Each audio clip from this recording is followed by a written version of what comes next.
आजी माय दुधाचं बिल हो किती झाले माय? 3000 आले. 3000 आले. बरं देते माय. ए आजी 2 मिनिट थांब बरं थोडं. आजी तुला असं किती लोक गंडवतात की काय नाही की घरामध्ये एवढे शिकले सवरलेले माणसं आहेत त्यांना विचारून काही करीत जा की थोडस. पुढच्या माणसांना तुला पैसे मागितले की लगेच काढून द्यायचं असतं वय कुठं.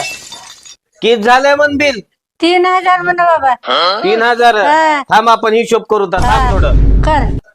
58 लिटर दूध आणि 75 रुपये लिटर तर टोटल झाले आपले 4350 रुपये.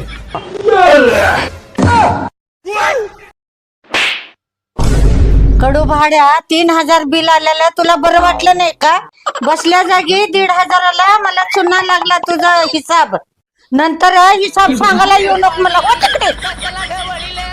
नागाच्या पिल्याला तू का ग खवळीले